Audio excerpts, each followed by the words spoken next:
Today, we're going to break down a legal journey in Indiana that is, well, less of a sprint to the courthouse and way more of an endurance marathon. And believe me, it tests the resolve of everyone involved. So let's say you believe you've been a victim of medical negligence. Your first thought is probably to file a lawsuit, right? I mean, that's the logical next step. Well, hold on. In Indiana, the law puts a huge hurdle in your path. Before you can even think about stepping foot in a courtroom, you have to go through this really complex, time-consuming administrative process. It's a mandatory gatekeeper.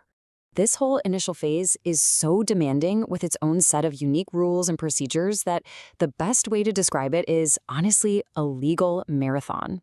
It's designed to filter out certain claims, but for victims, it can feel like a grueling race before the real race even begins. So let's break down exactly what this mandatory gatekeeper is. It's called the Medical Review Panel, and this is the group that gets the first crack at evaluating your entire claim.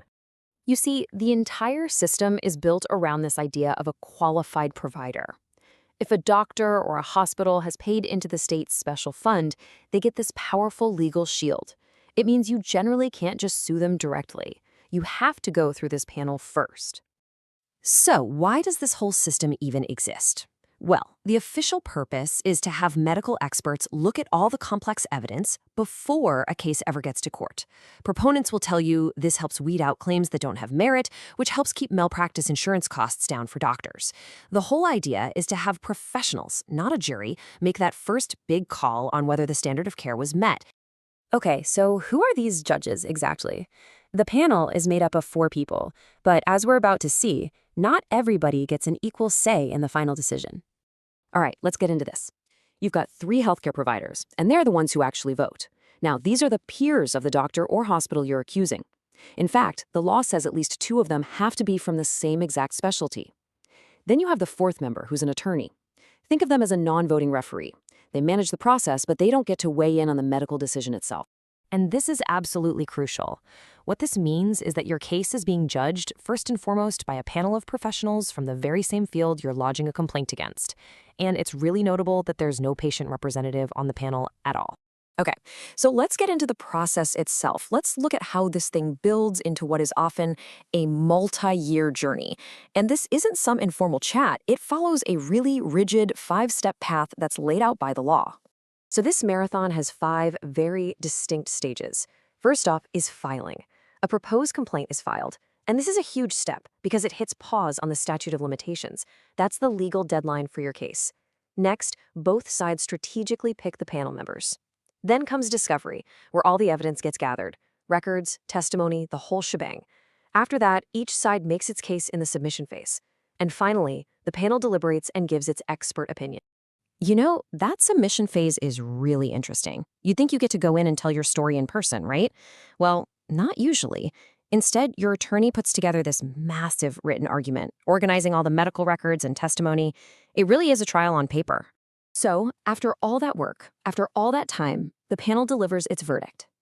This expert opinion is the first major finish line in this marathon, and what it says can totally change the entire landscape of your case.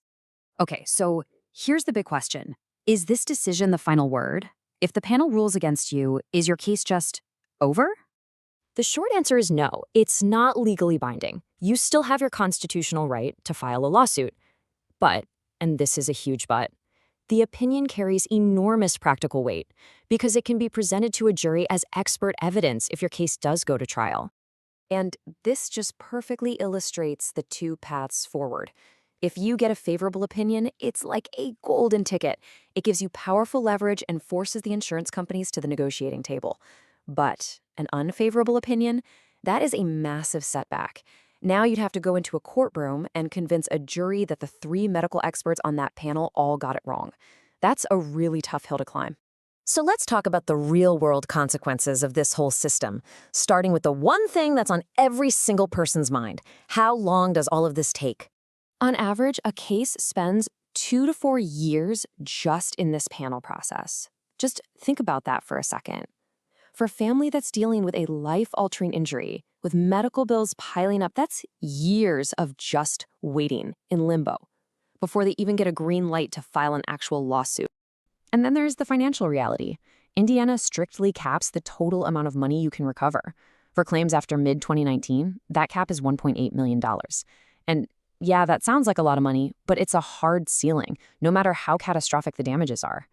For someone who needs lifelong medical care, which can easily cost many millions of dollars, this cap is a huge limitation. And that total cap isn't all coming from one place. It's actually split into two layers. The healthcare provider's own insurance is only on the hook for the first $500,000. Anything above that, all the way up to the cap, gets paid out from that state-run patients' compensation fund we mentioned earlier.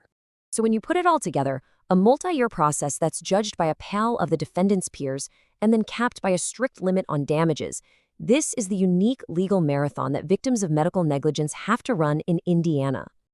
Which leaves us with this fundamental question. The system, as it's designed, is meant to protect doctors and hospitals from frivolous lawsuits and keep healthcare costs down. But for patients who've suffered real, genuine harm, it creates this years-long, peer-reviewed gauntlet with a hard cap on justice. So, does this structure truly balance the scales? Or does the weight of the process itself become an insurmountable barrier for the very people who need help the most?